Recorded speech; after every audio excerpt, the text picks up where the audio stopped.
ಇವೆಲ್ಲ ರೈತರ ಜಮೀನಿನ ಪತ್ರಗಳು. ಈ ದಾಖಲೆಗಳನ್ನು ಸರಿಯಾಗಿ ಗಮನಿಸಿದರೆ ಗೊತ್ತಾಗತ್ತೆ ಅವ್ರು ತಗೊಂಡಿರೋ ಸಾಲ ಯಾವತ್ತೋ ಮುಗಿದೇ ಹೋಗಿದೆ. ಆದರೆ ನೀವು ಮಾತ್ರ ಬಡ್ಡಿ ಚಕ್ರಬಡ್ಡಿ ಅಂತ ಹೊಸ ಬರೆ ಎಳೆದು ಸುಲಿಗೆ ಮಾಡ್ತಾನೆ ಇದ್ದೀರ. ಇದು ಸರಿನಾ? ಕಾನೂನಿನ ಪ್ರಕಾರ ಅವರಿಗೆ ಹೋರಾಟ ಮಾಡೋಕ್ಕಾಗಲ್ಲ ಅಂತಾನೆ ಅವರು ಕೈ ಕಟ್ಕೊಂಡು ಕೂತಿದ್ದಾರೆ. ಇಲ್ಲಂತಂದರೆ ಎಷ್ಟೊತ್ತಿಗೆ ನಿಮ್ಮನ್ನು ಸೇರಿಸಿ ನಿಮ್ಮವ್ರನ್ನೆಲ್ಲ ಕಂಬಿ ಅನಿಸೋ ಹಾಗೆ ಮಾಡ್ತಾಯಿದ್ರು. ದಯವಿಟ್ಟು ನಮ್ಮ ರೈತರನ್ನ ಬದುಕೋಕ್ಬಿಡಿ. ಕಂಡೋರ ಆಸ್ತಿನ ಧರ್ಮಕ್ಕೆ ಬಿಟ್ಬಿಡು ಅಂತ ಹೇಳೋದು ಸುಲಭ. ಹೀಗೆ ನಿಮ್ಮ ಆಸ್ತಿನ ಬಿಟ್ಕೊಟ್ಬಿಡ್ತೀರಾ?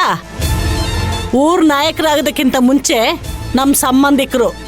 ಅದಕ್ಕೆ ಹೇಳ್ತಾ ಇದ್ದೀನಿ, ಇಂಥ ವಿಚಾರದಲ್ಲೆಲ್ಲ ಮೂಗು ತುರ್ಸಕ್ ಹೋಗ್ಬೇಡಿ. ಒಂದು ವೇಳೆ ನೀವು ರೈತರಿಗೆ ಸಹಾಯ ಮಾಡಲೇಬೇಕು ಅಂತ ಮನ್ಸಿದ್ರೆ ಅವರು ಬಾಕಿ ದುಡ್ಡನ್ನೆಲ್ಲ ಚುತ್ತ ಮಾಡಬೇಡಿ.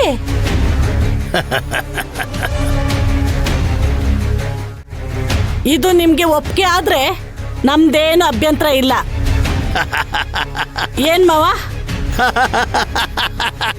ನಮ್ಮ ಸೊಸೆ ಹೇಳಿದ ಮೇಲೆ ಮುಗಿದೇ ಹೋಯ್ತು, ದೂಸರ ಮಾತೇ ಇಲ್ಲ. ನೋಡಪ್ಪ ಸೂರ್ಯ, ನೀನು ಇದನ್ನ ವ್ಯವಹಾರ ಅಂತ ತಿಳ್ಕೊಳ್ತೀಯೋ ಅಥವಾ ನಾನೇ ಮೋಸ ಮಾಡ್ತಾ ಇದ್ದೀನಿ ಅಂತ ತಿಳ್ಕೊಳ್ತೀಯೋ ಅದು ನಿನಗೆ ಬಿಟ್ಟಿದ್ದು. ರೈತರ ಜಮೀನ ಅಡ ಇಟ್ಕೊಂಡು ಬಡ್ಡಿ ತಿಂತಾರೋರಲ್ಲಿ ನಾನೇನು ಮೊದಲನೇವನಲ್ಲ. ಈ ಊರಿನ ಸುತ್ತಮುತ್ತ ಇರೋ ಹಳ್ಳಿಯ ಮುಖಂಡರೆಲ್ಲ ಮಾಡ್ತಾ ಇರೋದು ಇದೇ ಕೆಲಸ.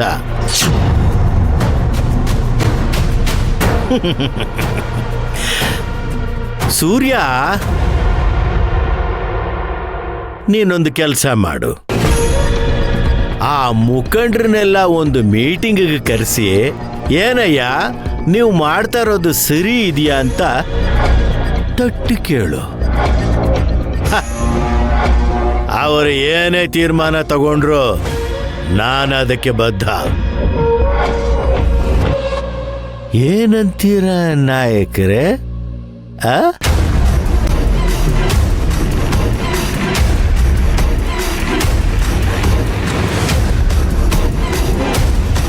ಮೊದಲು ತಾವು ಅವ್ರನ್ನೆಲ್ಲ ಒಪ್ಪಿಸ್ಕೊಂಡು ಬನ್ನಿ, ಆಮೇಲೆ ವಿಚಾರ ಮಾಡೋಣ. ಅಂತೂ ನೀವೇ ಮನೆ ಸಮಸ್ಯೆನ ಊರ್ ಸಮಸ್ಯೆ ಮಾಡೋಕೆ ಹೊರಟಿದ್ದೀರಾ.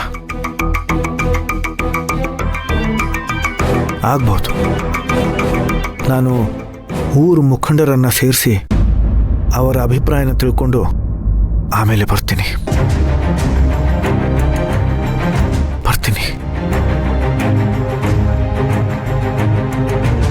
ಬರ್ತೀನಚ್ಚೆ.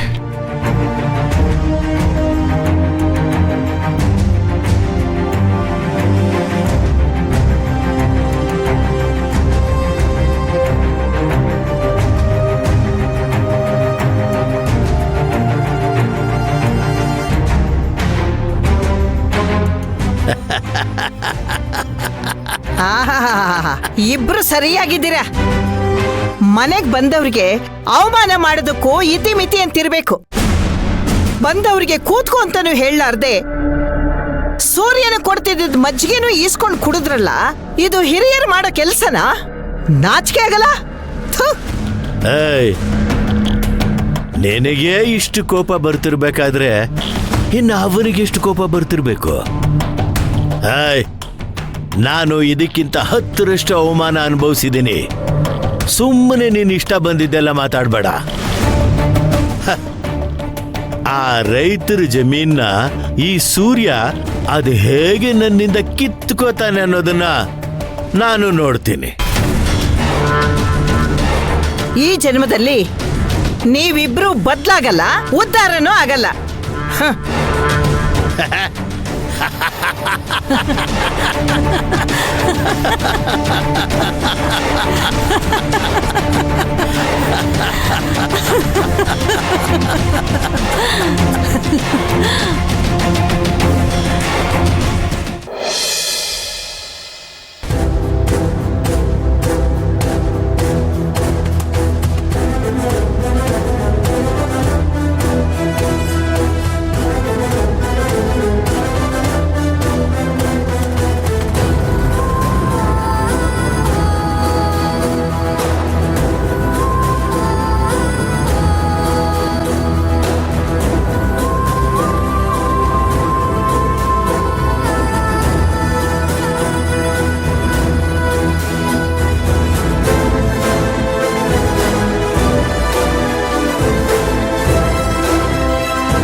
ಇಲ್ಲಿ ನೆರೆದಿರೋ ಊರಿನ ಮುಖಂಡರುಗಳಿಗೆ ಹಾಗೂ ಜಮೀನ್ದಾರರಿಗೆ ನನ್ನ ನಮಸ್ಕಾರ.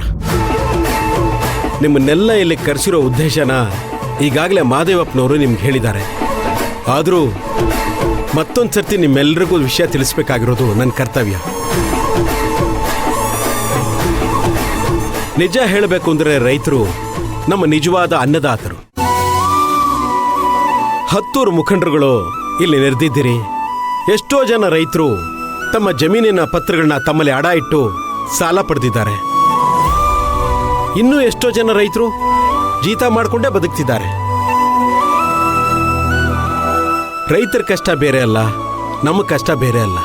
ದಯಮಾಡಿ ತಾವೆಲ್ಲರೂ ದೊಡ್ಡ ಮನಸ್ಸು ಮಾಡಿ ರೈತರ ಸಾಲವನ್ನ ಮನ್ನಾ ಮಾಡಿ ಅವ್ರ ಜಮೀನನ್ನ ಅವ್ರಿಗೆ ವಾಪಸ್ ಬಿಟ್ಟುಕೊಟ್ರೆ ಅವ್ರ ಬಾಳು ಹಸನಾಗುತ್ತೆ, ನಮ್ಮ ಊರಿಗೂ ಶ್ರೇಯಸ್ಸಾಗತ್ತೆ.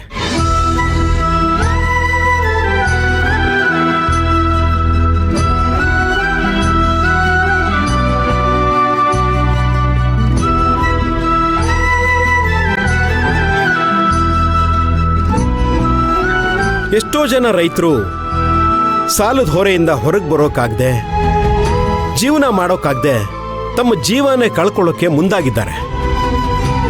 ಒಂದಲ್ಲ ಒಂದು ರೀತಿ ಅವ್ರಗಳ ಸಾವಿಗೆ ನೀವೇ ಕಾರಣಕರ್ತರಾಗ್ತೀರಿ.